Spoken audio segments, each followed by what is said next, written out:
Ассаламалейкум ардақты ағайын, қымбатты спорт сүйер қауым, инспорт бағдарламасына қош келдіңіздер. Бүгін студиямыздың қонағы Қазақстан теннис федерациясының вице-президенті Диас Досқараев.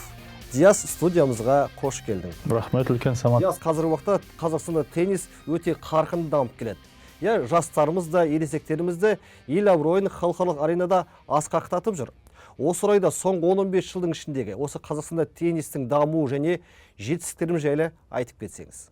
Дұрыс айтасыз, негізі осы заманауи теннис дамуы 2007 жылы басталды деп айтуға болады. Себебі 2007 жылы жаңа президент, Қазақстан теннис федерациясының президенті сайланды. Ол Болат Жамитұлы Өтемұратов. Сол кезден бастап заманауи теннис дамуы басталды деп айтуға болады біздің тарихымызда.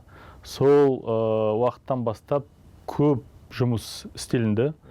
Қысқаша айтатын болсақ, ол әрине 18-19 жылдың ішінде болған оқиға, негізі көптеген біздің бағдарламамыз бар, көптеген нәтижелеріміз бар. Әрине соның барлығын ұзын қылып, терең қылып айтсақ, ол 24 сағатта жетпейді. Ашығын айту керекпін. Бірақтан осы негізі корттардың санын бастасақ, себебі сол кезде 2007 жылды бүкіл Қазақстанда тек сол 50-55 корттар болған. Сол корт ірі қалаларда ма? Ол тек көбінесе Алматы қаласында. Көбінесе себебі Шымкентте 2 корт болған, Ақтөбеде 1 корт, Қарағандыда 2-3 корт, Астанада 2 корт. Сол кезде теннис енді әрине дамымаған. Теннис ол байлардың спорт түрлері болып саналған. Көп адамдар бір ракетканы алайын десе $200, кортты жалға алса $100, сондай сомалар болған. Қазірше әрине ол қол жетімді. Сол кезден бастап бүгінде корттардың саны 400-ден астам. Бүкіл елде, республика бойынша 39 орталық салынған бүкіл Қазақстанда. Қазір әр аймақта әдемі заманауи стандартпен салынған теннис орталықтар бар. Сол кезден бастап әрине стратегияда болды. Біріншіден ол теннисті қол жетімді қылып, бағаларын түсіріп, балаларды тенниске шақырып, екіншіден ол сол спорт орталықтарда, теннис орталықтарда кім істейді? Бапкерлер істеу керек, сол бапкерлерді оқыту. Әрине біздің бапкерлердің саны аз болған. Мысалы, басы Қазақстанға барсақ, ол жерде теннис ешқашан болмаған. Орал қаласында бірінші рет сол 2015 жылы теннис орталығы ашылып жатса, бапкерлер кім жұмыс істейді? Әрине, ол ішкі 4 корт бар, сыртта 4 корт, сол жерде ары кетсе 5 бапкер керек, 5 ұстаз. Сол 2-3 ұстазы Қазақстаннан болсын, басқа ұстаздар әрине біз шетелден шақырдық, басқа мемлекеттерден. Ол да енді қажет нәрсе болды. Бастапқыда, бастапқыда. Қазірше әрине барлық істеп жатқан бапкерлеріміз, ол жерде әрине құрама команданың консультанттары бар, шетелдің азаматтары, бірақтан көбінесе 90% біздің Қазақстан азаматтары, отандық мамандар, терең білетін теннисті, немесе фитнесті, психологтар, барлық қазақстандықтар бүгінгі күнде. Осы мамандардың барлығы енді осы Қазақстанда дәріс алған ба әлде шетелден оқып келген ба? Әрине біз көптеген воркшоптар, семинарлар өткіздік. Әр жыл біз 2-3 семинар өткіземіз, шетелдердің мамандарын шақырып, танымал шетелдердің мамандарын шақырып. Бұл жерде әр теннистен тақырыптар бар. Бұл жерде биомеханика болсын, бұл жерде қандай қашан ұйықтау керек екен, фитнес жағынан, психология ретінен. Мысалы, былтыр біз танымалы маманмен келістік, контрактқа отырғызып, Марко Паники деген танымал, ол итальян азаматы, Яник Синермен жұмыс істеген, Новак Джоковичпен жұмыс істеген, ол танымал кісі, әлем жұлдыздармен жұмыс істеген, ол фитнес, психология ретінен қалай денені ұстау керек екен. Сол бізге Алматыға, Астанаға келіп, Шымкентте семинарларды өткізіп, біздің теннис құрама командалармен жұмыс істеп, білім беріп жатыр. Осы маманды шетелден алып келу оңай болған жоқ шығар, өйткені өз мемлекеттерді алып қалу мүмкін ғой бұндай білікті азаматты. Өте дұрыс сұрақ, Сәке. Негізі ол Марко Паники болсын, және де басқа танымал үлкен академиялар болсын. Новак Джоковичтің академиясы бар, Рафаэль Надаль деген академиялар. Бұл жерде біріншіден біздің бүкіл теннис, қазақстандық теннистің абыройы. Әрине, оны ашығын айту керек. Себебі 19 жылдың ішінде осындай әлемдегі қазақстандық теннис феномен деген термин шыққан. Көп адамдар таңғалып отыр. Себебі мен негізі өзім кәсіби ретінде тенниспен айналысқам, құрама командада ойнағам. Кейін 8 жыл ақш-та тұрдым, соның барлығын әрине салыстыруға менде мүмкіндік бар. Біздің заманда қандай болған, қазір заманда қандай. Сондықтан сол әрине ашығын айту керек. Бұл жерде Болат Жаметұлының арқасында көптеген теннис корттары салынып, көптеген балалардың саны қазір көбейіп жатыр. Біз ойнаған кезде бізде ары кетсе 150-200 адамдай система ретінде жаттығу жасайтын еді. Бүкіл Қазақстанда айналысып жатқан теннисшілердің саны 500 болған. Қазіргі күнде ол 35 мың адам кәсіби ретінде ойнап жатқан балалардың саны 10 мыңнан астам. Бүкіл құрама команданы алатын болсақ, бізде академия бар, тағы Тим Казахстан 2008 жылы ашылған. Соның барлығын қоссақ, біз қазір бәсекелестік өте жоғары деңгейде. Және де біздің нәтижелеріміз, соның барлығы әрине ол абырой дейміз, ол үлкен көрсеткіш, ол федерацияның жұмысы бүкіл тек қана Қазақстан ішінде емес, бүкіл әлемдегі үлесін салған сол Утемуратовтың мырзаның үлесі. Себебі ол біздің федерацияның президенті, тек қана біздің президент емес, бүкіл әлемдік ITF бар ғой, халықаралық теннис федерациясының вице-президенті. Ол жерде 8 жыл болды вице-президент болғанына, соның ішінде совет директор бар. Сол жерде өз білімін, өз тәжірибесін теннис әлем деңгейде даму үшін үлкен проект соққан. Ол интерконтиненталь кубогы деген.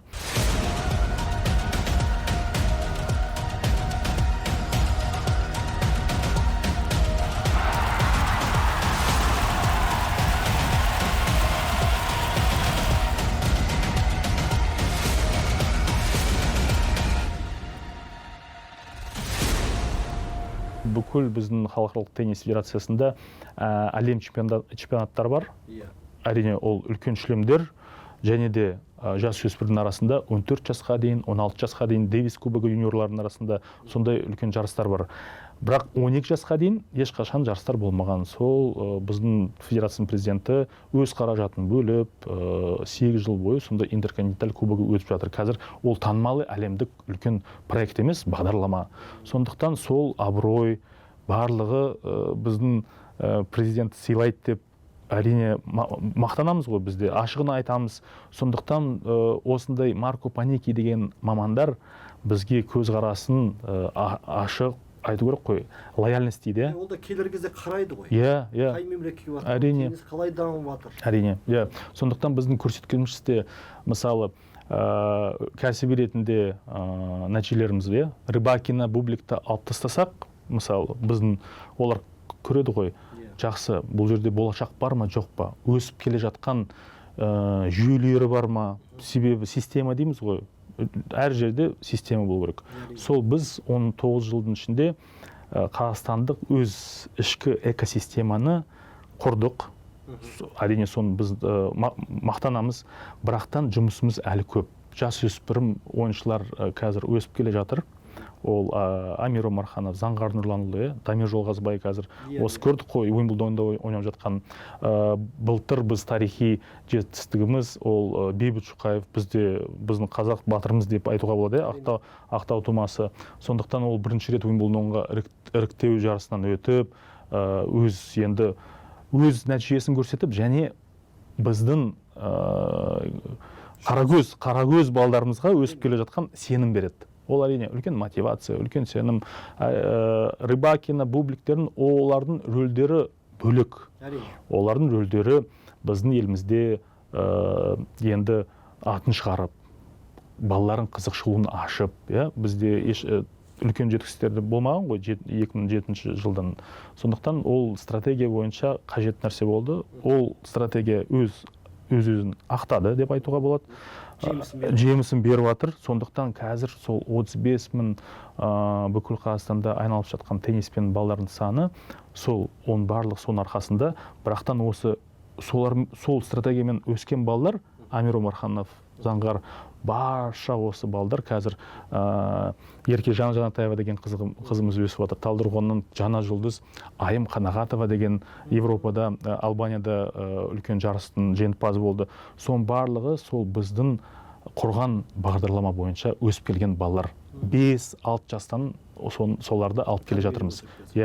Сол Тим Қазақстан академиясында бүгінгі күнде 120 шақты спортшылар кіреді. Бұрында біздің стратегия бойынша барша дарын ойыншыларды Астанада жинайтын едік. Академияда бұл жерде 56 бала күнделікте тамақтарын ішіп, жатып, 12 жастан бастап. Кейін біз оны кішкене өзгертіп, қалаларда жақсы мүмкіндік жасап, кеңейттік. Себебі ол қажет нәрсе. Мысалы, неге айтса, көп адамдар сұрайды, неге өзгерттік? Себебі 12-13 жасар бала басқа қалаға көшсе, әрине ата-анасынан алыс болып, тәрбиесін алмайды. Мектепке баруға, өз мектебіне баруға мүмкіндік жоқ. Көбінесе онлайн мектебіне оқуға мәжбүр. Ол негізі қате деп ойлаймыз. Себебі ол көп бала әрқандай болуы мүмкін. Буыны қатпаған ғой, психология, депрессияда болуы. Сондай балалар көбінесе дайын емес. Басқа қалаға бару. Сондықтан біз әр аймақта жақсы мүмкіндік жасап, жақсы маманды шақырып, фитнес, психолог, жарыстарды сол жерде өткізсек. Балалар сыртқа шығу керек, әрине. Бірақ сол теннистің ерекшелігі мынандай ғой, бүкіл 52 апта бойы жарыстар өтеді. Әр елде, әр қалада, әр континенттерде. Бізде Қазақстан қалмау керекпіз, сондықтан бізде де бір жылдың ішінде 300-дан астам регионалдық, өзіміз республикандық жарыстарды өткіземіз. Сол 300-ден басқа 52 халықаралық жарыстар өткіземіз. 12 жасқа дейін, 14, 16, 18 және үлкендердің арасында, еркектердің мен әйелдердің арасында жарыстарды өтеміз. Ол әрине қажет. Ол да аз болып тұр деген біреулер айтады, көбірек өткізсеңдер, бірақ оған да барлығына қаражат керек. Жоспар бойынша. Сондықтан біздің ойыншыларымыз сыртқа да шығу керек, бірақтан сыртқа шықпау үшін, ол жер сыртқа шығу үшін көп қаражат керек қой. 10 жасқа дейін, мысалы, әр жанұя шетелге бара бермейді. Біз сол халықаралық жарысты сол аймаққа алып келіп тұрмыз. Сондықтан үлкен көмек. Сондықтан бәсекелестікке үлкен әсер етеді. Сондықтан сол 19 жылдың ішінде, Сәке айта кетейін, бұл жерде нәтижелеріміз мол болды. Себебі біз 2022 жылға дейін ешқашан әлем чемпионатында қатыспағанбыз. Біздің балалар, қыздар, әлем тобында 14 жасқа дейін, 16 жасқа дейін құрама команда. Біздің өсірген балаларымыз ешқашан қатыспаған. Сондықтан қазірде 4-ші орын алып тұрмыз, 5-ші орын алып тұрмыз. Франция, Италия, Австралия, әлем чемпиондарда. Теннис сол елдерінде 100 жылдан астам дамып келе жатыр ғой, тарихы бар. Біз сол командаларды ұтып жүрміз. Негізі біздің ойыншыларға енді көреді ғой, біздің қарсыластарымыз сыйлай бастайды, қорқа бастайды. Ол да үлкен фактор. Сондықтан біз оған қуанамыз, бірақ әрине міндетті түрде біз тоқтамаймыз. Жұмыстарымыз көп әлі. Себебі біз көптеген жарыстарды өткізіп жатырмыз. Сол Амир Омарханов, Заңғар сияқты балаларымыз саны көп болсын дейміз. Себебі ол қазір кішкентай жұлдыздарымыз ғой. Бірақтан солардың сандарын көбейтсек, бізде де бүкіл система жұмыс істейді. Біздің бапкерлеріміз де сенім алу керек. Себебі бапкерлеріміз өз білімін, өз тәжірибесін пайдаланып, балалармен жұмыс істеп, ұстаз ретінде. Бапкерлер жетіктілі, бірақ бұл жерде былай ғой, оларды жастары, кейбіреулер әр жас деп айтуға болады. Себебі 10 жыл бұрын өз кәсіби карьерасын бітірген. Оларға да тәжірибе керек, уақыт керек. Оларды біз шетелге апарып жүрміз. Көптеген стажировкаларға, воркшопқа, семинарға, тек қана жылдан жылға дамып жатыр ғой теннис. Иә, әрине. Үйренетін нәрсе көп. Үйренетін нәрсе көп, заман қазір басқа. Мысалы, бұрында мынандай көбінесе көреміз ғой, Бубликтің бойы қандай, Яник Синердің бойы қандай. Солардың бұрында стереотип болған, ұзын бойлы теннисшімен ойнасаң, оның тек қана соққысы жақсы, жылдамдығы немесе түземділігі нашар болуы мүмкін. Ол тек қана өз соққысын ұстай бер, ұпай басталғанда жүгіріп қате жасамай ұта бересің деген ой болған ғой. Қазірше қарайтын болсақ, 190-195 бойлары, Зверев, Бубликтің, біздің Бейбіт Шукаев алатын болсақ, мысалы, Заңғардың бойы 187, өте мықты жігіт. Бірақ олардың қазір бүкіл біздің физикалық қасиет дейміз ғой, жылдамдығы, түземділігі, ептілігі мол, қуаты да күшті. Сондықтан біз ол негізі заманауи стандартпен, спорт медицинамен, фитнес ретінде қалай жұмыс істеу керек екен, қалай теннисшілерді кішкентайынан дамыту керек екен, ол да үлкен жүйе. Сондықтан мамандар бар шығар. Бар, бізде бар фитнес мамандар көп, әр аймақта бас фитнес бапкер бар. Солардың тағы 2-3 фитнес себебі балалардың саны көп қой. Әрбір баламен біз былай істейміз, біздің философия бойынша. Бұл жерде себебі бәсекелестік жоғары, деңгейіміз қазір жоғары. Біз Канадаға, Италияға, Францияға қарап жұмыс істейміз ғой. Солардың балалардың саны көп. Бізде балалардың саны 10 мыңнан кәсіби ретінде айналып жатқан болса, Францияның өзінде 500 мың. 500 мың балалар күнделікті жаттығу жасайды. Әуесқойлар туралы барлық айналысатын тенниспен сандарын айтатын болсақ, 2,5 миллион. Францияның өзінде, ойлаңызшы, бір мемлекетте. Әрине, ол жерде 100 жылдан астам теннис бар. Корттардың саны туралы айтсам шошып қаласыз. Ол жерде 50 мың корт бүкіл. Германияның 65 мың корт бар. Германия кішкентай Германия өзінде. Әрбір ауылда корт салынған ғой. Ол негізі тарих, ол негізі өзінің нелер ғой. Стандартты енді бұрыннан келіп жатқан нәрсе. Бірақ әрине біз олармен қалай жарысамыз? Тек қана сапамен. Сапа. Әрбір баланың санын тауып, бүкіл іріктеп, қасиеттері қандай, дарын ба, дарын емес па, талант дейміз ғой енді. Тенниспен алысады, әрқандай тест дейміз. Сондықтан соның барлығын іріктеп, жеке жұмыс дейміз. Ата-анасымен, бүкіл бізде федерацияда қазірше 50 маман жұмыс істейді. Соның барлығын зерттеп, мақсаттарын қойып, не қажет? Қалай ұйықтайды, қандай тамақ жеу керек екен, нутрициолог бар, қай жерге стажировка сборларын істеу керек, жаттығу сборларын, техникасымен зерттеп қараймыз, камераға түсіреміз. Тек қана біздің мамандар емес, консультант шақырамыз. Біздің көзім емес, тағы сізде қараңыз, не жетпей жатыр. Әрине, себебі анау мықты ойыншылармен жарысу үшін біз сапасын көтеру керекпіз. Барлық балалармен сапа. Бірақтан оны біз әрине айтады ғой, сол баланың мен жұлдызбын деп, онда несі ой болуы мүмкін ғой. Онда біз қадағалау керекпіз. Себебі бұл жерде адами фактор. Ата-анасы да бар. Мен балам осындай чемпион Қазақстан болды. Қазір ұшып кетеміз. Бізге федерация қаражат құйсын деген ондай да факторды біз әрине алып тастау керекпіз. Бұл жерде түсінушілік болу керек. Терең түсіндіреміз. Аталармен соны кездесіп түсіндіріп береміз. Бұл жерде кішкентай бала сұхбатқа барады. Біз бүкіл көңіл бөліп жатсақ, жұлдыз несі бар ғой, ауру. Әрине бар. Ұшып кететін де бізде оған қорқамыз. Сондықтан соның барлығын мониторинг жасап, осындай қажет нәрсе бәрін түсіндіріп береміз. Сондықтан түсінушілік бар. Балалардың да біздің дарын балаларымыз көп.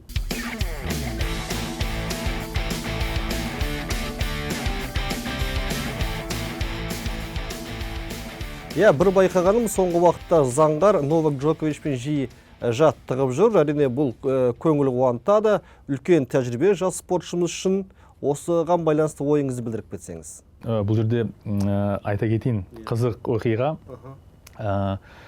Біз Сербиямен 2016 жылы Сербиямен Дэвис кубогында ойнағанбыз. Дэвис кубогында ойнағанда сонда әкесі, Заңғардың әкесі Новак Джоковичтің академиясында жаттығу сборын өткізген.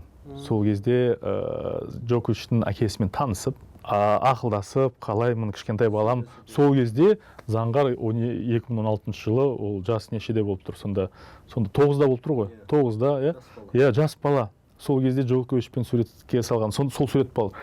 Джокович кейін ол сол жерде жаттығу сборын өтті ғой. Әрине, ол да үлкен мотивация, ол да үлкен не ғой, арман, Кейін Джокович 2019 жылы осы Надальмен теннис орталығына көрсеткіш ойын болды ғой, Барыс аренада. Көрмелік матч. Сол кезде де Заңғармен суретке түскен бар. Сондықтан бұрыннан Заңғар танит деп айтуға болады. Негізі ашығын айту керек қой. Сондықтан бұл жерде кейін үлкен шлемдерде бір-бірін көріп қалады. Әрине Новакты танит, есінде бар. Заңғарда әрине арманы болған. Әкесі де сол кезде әкесін танит, сол жерде де бұл жерде қарым-қатынас жақсы. Сондықтан бұл жерде Заңғар сол Синермен осы биыл жаттығу жасаған Australian Open'да және де Джоковичпен ол негізі мотивация ретінде өте мықты. Үлкен көрсеткіш, үлесі бар, жаттығу істегенде сенімді қалады. Бұл жерде қарайды ғой, сөйлеседі, және де кортқа шыққанда қазір ол Уимблдонда жақсы өнер көрсетті деп айтуға болады. Өз тәжірибесін жинап жатыр. Сондықтан біз осы Амир, Заңғар, Даниэль Тазабеков деген бар ойыншымыз қазір сол Францияда жаттығу жасаған, қазір Словакияға көшті.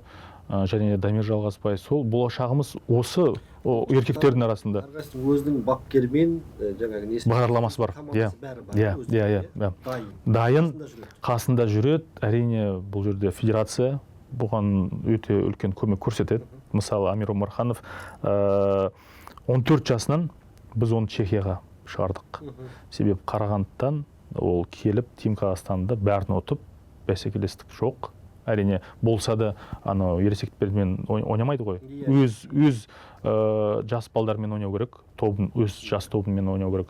Сондықтан оны біз Чехияға барып, Простиев қаласында, ол жерде ұлттық теннис орталығы бар. Бүкіл Чехияның теннис мектебі мықты. Тарихынан бастап Чехословакия болғанда да көптеген Иван Ленлд өзі Чехословакиядан шыққан танымалы бірінші ракетка X. Сондықтан біз оны Простиевқа шығарып, ол жерде 2 жыл жұмыс істеді. Кейін біз оны Сербияға бардық, Янка Типсаревичтің академиясына. Кейін сол жерде 1,5 жыл болып, әрине тәжірибесін алды, білімін алды. Ол жерде неге байланысты ғой тағы? Бапкермен жұмыс істегенде химия болу керек дейміз, энергия болу керек, түсінікшілік болу керек, көзқарасы, ол қарым-қатынас қой. Ол өте маңызды нәрсе. Сол Амир Омарханов Сербиядан қазір Италияға көшті. Италияда 1 жыл болып қалды. Рикардо Пиатти деген теннис танымал академиясы бар. Ол да Синер жаттығу жасаған, көптеген Иван Любичпен жұмыс істеген, Джокович те көбінесе барады сол жерде, сол Италияда, Бордигера қаласында. Сондықтан барша ойыншыларымыз көп адамдар сұрайды, сол Қазақстанға дайындала бермейді ма? Жоқ, біз негізі ашығын айту керек, біз көптеген жарыстар қазір Европада. Европада көптеген ойыншылар да жиналған. Кейін олар ақш-қа барады, кейін олар Азияға келеді. Сондықтан біз көп ойыншылар қай жерде болып жатқан, сол жерге бару керекпіз. Мүмкіндік беріп жатырмыз. Сол жерге шығарып, тамағын, барлығын төлеп, Рикардоға сеніп, және де біз Рикардо болсын, Янко Типсаревич болсын, біз біріншіден 1 жылға апармаймыз, 1 апта, 2 апта. Олар таныссын, көрсін. Олар да сену керек. Олар жұмысын, уақытын бөліп жатса, біз тек қана ақша төлемей, олар да бізге жеңілдік беру керек, себебі олардың да инвестициясы ғой, уақыт. Олардың да кейін біздің Амир Омарханов үлкен чемпион болып жатса, олардың да абыройы. Бұл жерде бұндай әріптесіміз ғой, енді партнер дейміз ғой. Сондықтан оларды Амирді көріп, сенді. Амирде болашағы мол. Кейін көптеген агенттер бар. AMG деген Заңғардың артында, Амирдің артында олар қуалап жүрсе, бізге ол үлкен не? Қай спортты алсаң да олар жүреді ғой. Агенттер жүреді, қалмайды.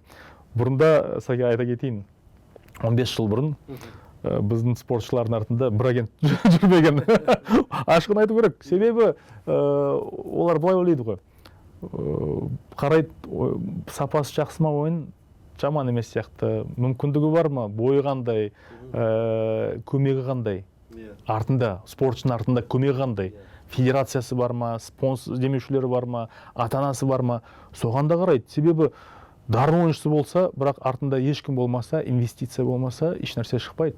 Бірақ олардың жұмысы, бұл спортшымен жұмыс істеп табыс таппасам, оның қажеті не? Әрине, оларда көптеген танымалы брендтер бар. Nike, Adidas, анау ракеткан Head, Wilson бабалат контрактқа отырғызады. Мысалы, Заңғардың өзінің контракты Yonex, Жапонияның компаниясы. Ол Елена Рыбакинның да демеушісі. Амир Омарханов айтатын болса, ол Wilson, американдық бренд. Сондықтан бұл жерде агенттер сол біздің ойыншыларға қуалап жүрсе, бізге ол көрсеткіш, мәртебе.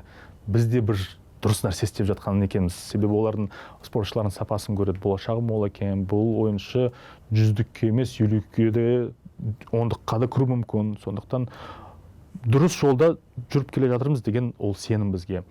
Және де бізде бұл жерде тек қана біз кәсіби ретінде көп талқыладық қой тақырыпты.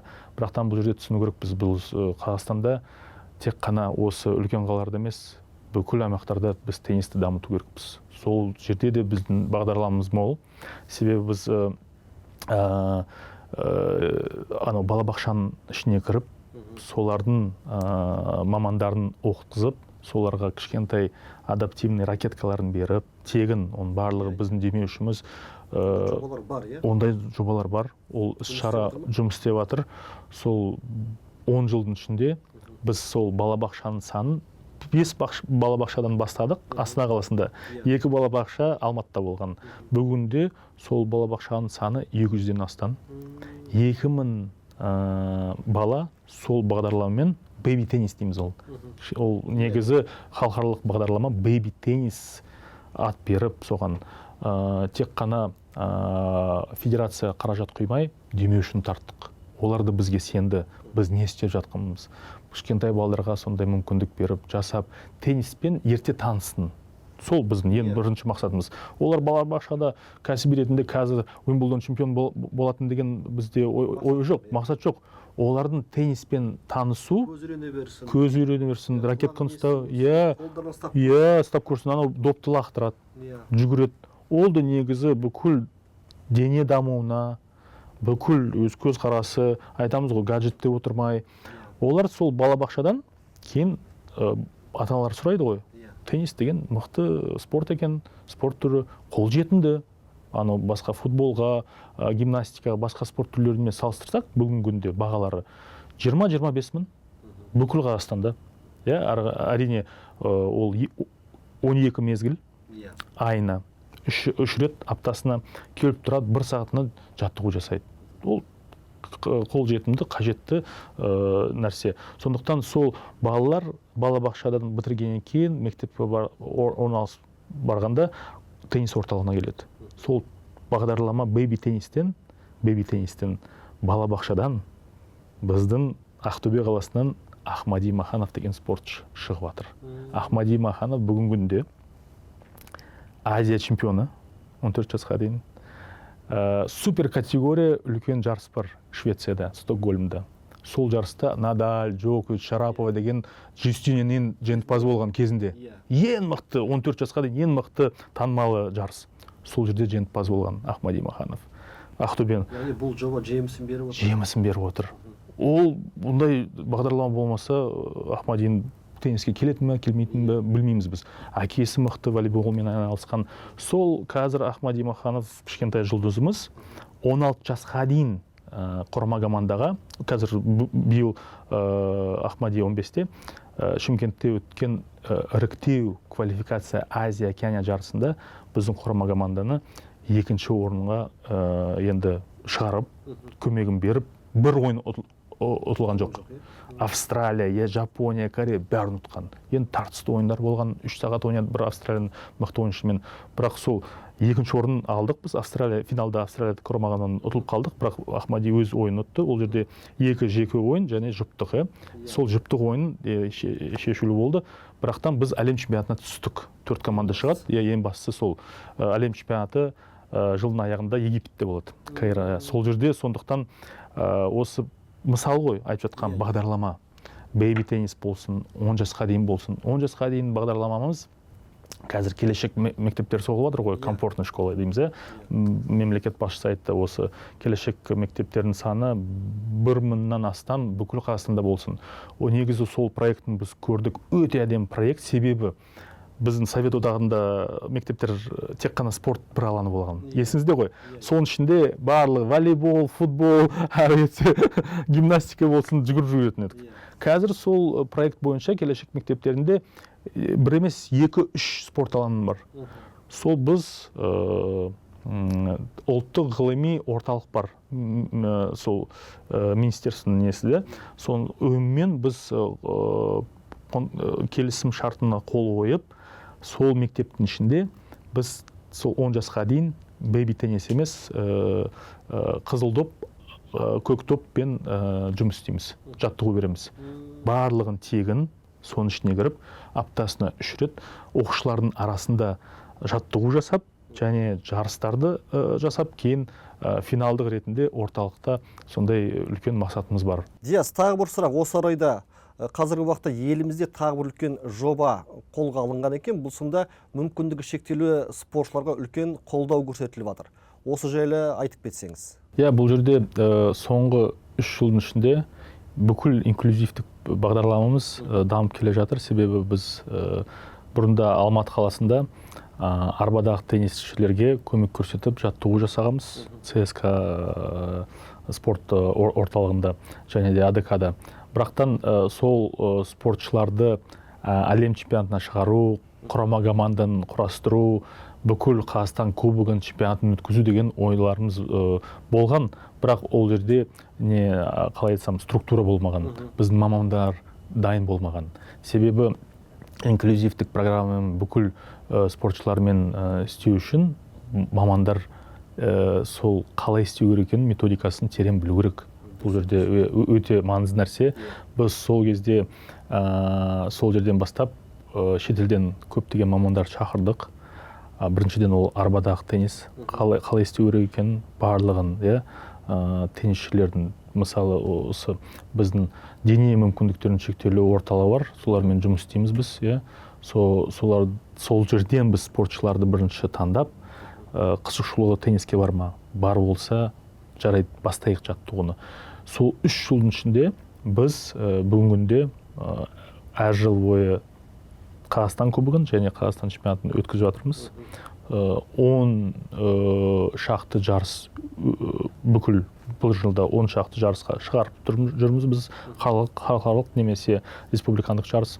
150 шақты спортшыларымыз бар арбадағы теннис қазіргі уақытта. 3 жылдың ішінде 9 аймақта. Мемлекеттен де біз өкіметтен де жақсы қолдау көрсетіп жатыр олар. Түсінушіліктері де бар. Барша сол ойыншылар біздің теннис орталықта жаттығу жасайды. Сол 150 спортшылардың ішінде біз 18 ойыншыларды құрама команда ретінде құрастырып, нәтиже бойынша олар Азия чемпионатына қатысты, және де қазір халықаралық үлкен жарыстарда шығып жатыр. ITF Futures деген, ол жерде де 15 мыңдық. Былтыр біз демеушілердің де, федерацияның да және өкіметтің де арқасында бірінші тарихи үлкен Futures өткіздік. Астана қаласында қатарынан KPMG үлкен компания бізге көмек көрсетті. Сол жерде танымалы 12 мемлекеттен 50 спортшылар келді. Сондықтан сол 3 жылдың ішінде, қазірше айтатын болсақ, нәтижелер бар ма деп сұрасаңыз, 4 ойыншымыз әлемдегі рейтингте 200-дің ішіне кіреді. Сон 4 спортшылардың арасында Айжан Бутимбаева деген ханымыз жүздікке кіреді рейтинг бойынша. Айжанның әрине мотивациясы, өзін көрсеткіші, жаттығуға беріліп қандай, оның ата-аналары қолдап жатқан қасында туысқандар болсын. Сондықтан бірігіп жұмыс істейміз. Және де 2025 жылы былтыр біз Virtus ұйым деген бар. Ол ұйым синдром Дауна және интеллектуалдық шектеулі адамдармен жұмыс істеп, соларға әр түрлі спорттарынан жаттығу беріп, әлем чемпионаттарды өткізеді, жарыстарды. Сондықтан біз де Астана қаламызда дәулет теннис орталықта сондай әлем чемпионатын өткіздік. 50, ол жерде 3 категория болды, арғандай 50 спортшылар келізді, 9 мемлекеттен, олды бізге үлкен көрсеткіш. Сондықтан бүгінде біз сол арбадағы теннис бүгінде ол паралимпиаданың спорт түрлері болып саналады. Сол бойынша біз Азия ойындарына біз 5 лицензия алдық. Ендігі паралимпиада Лос-Анджелесте болатын, ол жерге де енді арманымыз бар. Ала жатса, бір лицензия алсақ, сол жерге біз спортшыларды шығарсақ деген үлкен арман тұр. Себебі арбадағы теннис ол бүкіл халықаралық теннис федерациясының бағдарламасы. Біз де оны қолдаймыз, біз де сол стандарт бойынша жұмыс істейміз, біз де сол арбадағы теннисшілерді біздің орталықта құрама-команда теннисшілермен жаттығу жасап, біздің ойыншыларға да, бүкіл ойыншыларға да ол мотивация үлкен. Қазір қателеспесем, Рыбакина мен Соболенконың арасын 400 ұпай бөліп тұр. Яғни тарихи сәтке бір қадам алған сияқты. Тарихи сәт ешқашан болмаған нәрсе. Бұл айтады ғой, алтын әріптермен тарихын кітабына жазылған деп жазылған. Бұл жерде Рыбакинді түсіну керек. Себебі Лена үшінде бұл психология ауыр өте, давление дейді ғой. Себебі жақынданған кезінде Соболенко да ұтылып келе жатыр. Ролан Гарроста да нашар ойнады, қазір Уимблдонда ұтылып қалды, өз ұпайларын ақтармай жіберіп қойып. Сондықтан бұл жерде де Еленаны көреді ғой. Ол адами фактор да бар. Қысылып қалуы мүмкін. Психология ойлайды, қазір арманыма жетем, 2 шлем бар, қазір бірінші ракетка болам деп. Ол жерде де оны түсіну керек. Бірақтан негізі біріншіден айта кетейін, ол әлі өз-өзіне келіп жатыр. Өз ойын жинап, оның соққысы өтіп жатқанда, әрине Рыбакинаны ешкім ұта алмайды деп. Бірінші соққысы өтсе, бірінші болды, әрине. Соболенконы да басқа ойыншыларды өтеді. Бірақ бәсекелестік қазіргі деңгейде көріп тұрмыз, жас ойыншылар шығып жатыр. Мира Андреева дегендер қазір көріп отырмыз. Коко Гауф деген американдығы, сол қазір жартылай финалда, бүгін ойнауы мүмкін, ол да шығып жатыр. Сондықтан бұл жерде бәсекелестік мол, ойыншылардың саны көп, бірақтан Рыбакинаның мүмкіндігі осы тезіне төсеніште шөп болсын, Уимблдон, немесе хард болсын, қазір жасанды төсеніш. Сондықтан бұл жерде ақшта басталатын жарыстарда маңызды болады. Диас, бүгін міне біраз тақырыптарды қозғадық, біраз жобаларды білдік. Енді елімізде теннис қарқынды, жан-жақты дамып жатыр екен. Енді отандық спортшылардың осы халықаралық аренадағы жетістіктері көбейе берсін, өз жобаларыңның еңбектерінің жемісін көріңдер. Енді мұны уақыт тауып, бүгін студиямызға келгеніңе үлкен рахмет, болашақта да жеңістерің көп болсын. Самат, үлкен рахмет сізге. Қымбатты көрермендер, осымен біздің бағдарламамыз аяқталды. Өмірде болсын, спортта болсын, жеңістеріміз көп болсын.